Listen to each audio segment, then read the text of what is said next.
Game changer edit ചെയ്യാൻ പോയി മോശം അനുഭവം ശങ്കറിനെ ബ്ലോക്ക് ചെയ്തിരിക്കുകയാണ് ഷമീർ മുഹമ്മദ്. നിങ്ങൾ ആദ്യമായിട്ടാണ് ഈ ചാനൽ കാണുന്നതെന്ന് സബ്സ്ക്രൈബ് ചെയ്ത് ബെല്ലൈക്കൺ അമർത്തുക. ഏറെ പ്രതീക്ഷയോടെ തിയേറ്ററുകളിലെത്തി 8 നിലയിൽ പൊട്ടിപ്പാളീസായ ചിത്രമായിരുന്നു ശങ്കറിന്റെ ഗെയിം ചേഞ്ചർ. രാം ചരൺ നായകനായ ചിത്രം ഒരു പൊളിറ്റിക്കൽ ത്രില്ലറായാണ് ഒരുങ്ങിയത്. എന്നാൽ പറഞ്ഞു പഴകിയ തിരക്കഥയും ക്ലീഷേ അവതരണവും മൂലം ഇതൊരു ശങ്കർ ചിത്രം തന്നെയാണോ എന്ന് പ്രേക്ഷകർ ചോദിച്ചു. തിയേറ്ററിൽ തകർന്നുപോയ ഇന്ത്യൻ 2ന്റെ സമാന ശൈലിയിൽ തന്നെയാണ് ഗെയിം ചേഞ്ചറിന്റെ മേക്കിംഗ് എന്നായിരുന്നു പ്രധാന വിമർശനം. ഇപ്പോഴിതാ ചിത്രം എഡിറ്റ് ചെയ്യാൻ പോയ അനുഭവം പറയുകയാണ് എഡിറ്റർ ഷമീർ മുഹമ്മദ്. ശങ്കറിൽ നിന്ന് തനിക്ക് മോശം അനുഭവമാണ് ഉണ്ടായതെന്നും താൻ എഡിറ്റ് ചെയ്യുമ്പോൾ 7.5 മണിക്കൂർ ഉണ്ടായിരുന്നു ഗെയിം ചേഞ്ചർ എന്നും അത് 3.5 മണിക്കൂർ ആക്കിയെന്നും 350 ദിവസത്തോളം ചെന്നൈയിൽ ഈ ചിത്രത്തിനായി പോയി നിന്നിട്ടുണ്ടെന്നും എന്നാൽ തുടക്കം മുതലേ മോശമായിരുന്നു അനുഭവം എന്നും ഷമീർ മുഹമ്മദ് പറയുന്നു. ഗെയിം ചേഞ്ചർ സിനിമ എഡിറ്റ് ചെയ്യാനും എനിക്ക് അവസരം വന്നിരുന്നു. അൻവറുമായുള്ള സൗഹൃദത്തോടെയാണ് ആ സിനിമ വന്നത്.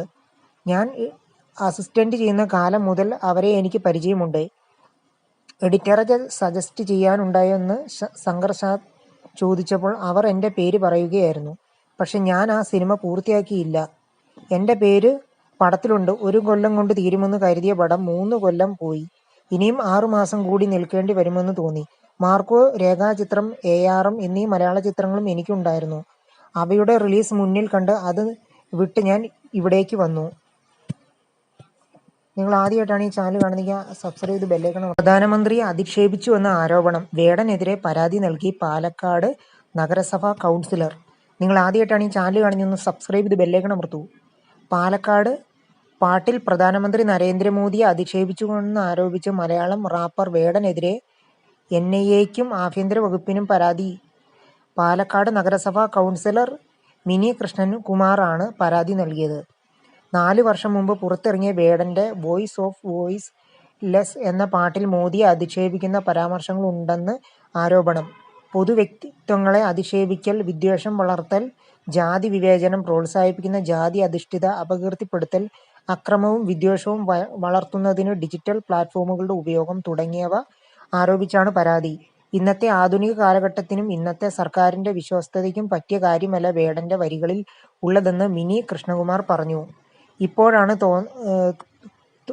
താനിത് കാണുന്നതെന്നും അന്ന് കണ്ടിരുന്നെങ്കിൽ അന്ന് കേസ് കൊടുക്കുമായിരുന്നുവെന്നും അവർ പറഞ്ഞു.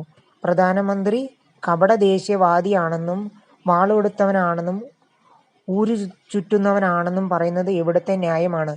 അത് ശരിയല്ല. വേടന് എത്ര തന്നെ ആവിഷ്കാര സ്വാതന്ത്ര്യം ഉണ്ടെങ്കിലും അയാൾ ഒരു ഇന്ത്യൻ പൗരനാണ്. ഇന്ത്യയുടെ ഭരണഘടന അനുശാസിക്കുന്ന രീതിയിൽ നിൽക്കണം. മറ്റ് രാജ്യങ്ങളെ ആയിരുന്നെങ്കിൽ അയാൾ ഇന്ന് എവിടെയായിരിക്കും? ഇന്ന് അടിമത്ത വ്യവസ്ഥിതിയല്ലെന്നും എന്തിനാണ് ഇത്തരം കാര്യങ്ങൾ ഇപ്പോൾ പറയുന്നത് അവർ ചോദിക്കുന്നു. ആവിഷ്കാര സ്വാതന്ത്ര്യം കാലഘട്ടത്തിന് അനുസൃതമാകണം. അത് നിലവിലുള്ള സമാജത്തിന്റെ കെട്ടുറപ്പിന് ദോഷകരമാകുന്നതെന്നും മിനി കൃഷ്ണകുമാർ കൂട്ടിച്ചേർത്തു. ഇതിന് പുറകിലുള്ള ചേതോവികാരം എന്തു തന്നെയായാലും അത് പുറത്തു കൊണ്ടുവരാനാണ് NIAയ്ക്ക് പരാതി നൽകിയതെന്നും ഇത്തരം കാര്യങ്ങൾ ധൈര്യമായി പറയുന്ന വേടന്റെ പശ്ചാത്തലം അറിഞ്ഞിരിക്കേണ്ടതുണ്ടെന്നും അവർ കൂട്ടിച്ചേർത്തു.